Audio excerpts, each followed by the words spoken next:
Now it comes to an important aspect is actually choice of arms. Yes, I think that's something that many aspirants are very keen to know about. Yes. Is it Yes. that if they want to join a particular arm of service, how much of possibility is there for them to get that?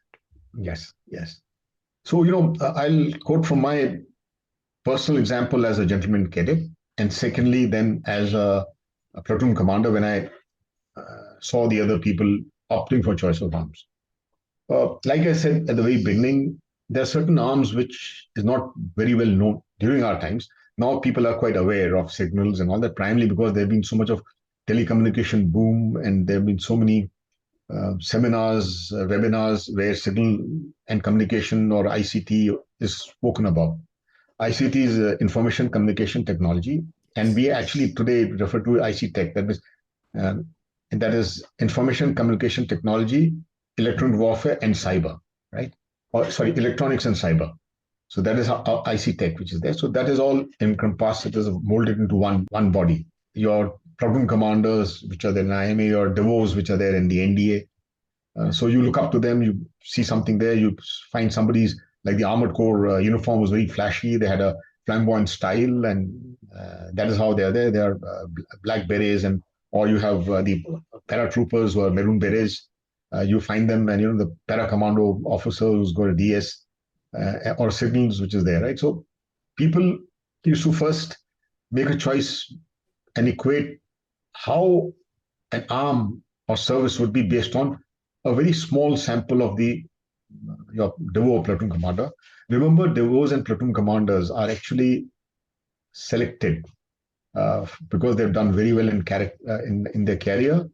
They've done well in courses. They are top of their professional batch and so on, right? So that's not a correct sample. It is actually in the army, the unit is as good or as bad as the officers. Your men and everything is the same. So that is how you get there. So I was being a very good boxer and a good swimmer, blue in boxing and winning all my gold medals and things like that. So you were more inclined to join infantry. So I'm talking about my personal case because till second term my choice was infantry, and since my father was in RT, so second was RT and third was engineers. But when signals was never in my first day. So when after term break, they give you time to think. So when I went home, my father said, "Have you thought of why you're not joining signals?" So I said, I just gave then all that he said was signals is the most forward-looking arm. And now I'm talking from his days of Second World War and beyond, right? So when I heard that, I said, fine. I said, the vacancies are only 6.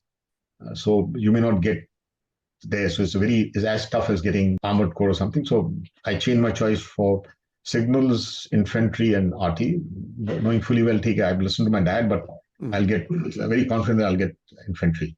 When I didn't get that, so I was a little dejected. I had to speak to my father for 3 days. But now in the hindsight, where having served almost for about 38 years in the Corps of Signals, I think my father's advice was correct.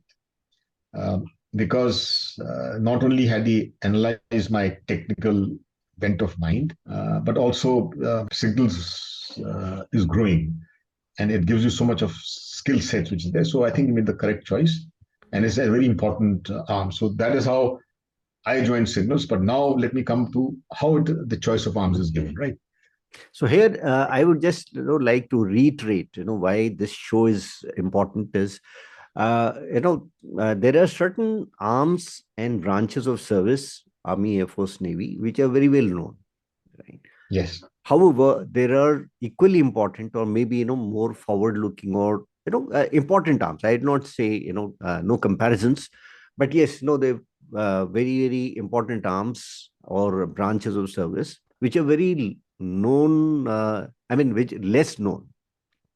So the aim of this particular series of interviews is also to highlight those kind of arms and services which are not very well known in the public domain. So to that extent, yes, I think I've just run a show with the Air Force, ground duties branches, the fighter controller and air traffic controller, which is generally clubbed as an Adam officer. So, but there is so much more to it than, just meets the eye. Yes. So, yes, I mean, to that extent, I know it will be very, very enlightening for the budding engineers to learn about the core of signals. So now, if you could tell us about what are the kind of a career one can look forward to in the core of signals. Okay, so before I just do that, I'll just tell you about how a choice of arms is given, right? If you're high in the order of merit and you've given that, you'll get a choice of arms. So the army balances out the choice of arms in the entire course. So they make it into blocks. They make it into blocks, and if you're in the block and your, say, choice, there's still a vacancy left when you reach that block, and you say you're first in the block, and your choice of is whatever choice, you'll get that choice of arms, and that is one. So as a result, when somebody joins, whether it's armored or infantry or the lucrative arms, there it is spread over the entire course. It's not that the first 15, if they've opted for armor, they'll all get armor. No, it'll be spread over the entire course, because that is how you want. Like you said, it is very important. Everything is important. Like, for example, if the logistics, your food, fuel, ammunition doesn't reach in time, can the infantry and the armor fight with bare hands and win? No. So it's actually a wholesome effort of everybody. And everybody is equally important. And that is why there's no distinction on the courses you do. The professional courses, some of them are special to your arms, but some of them are common to everybody. That is how it is done everywhere.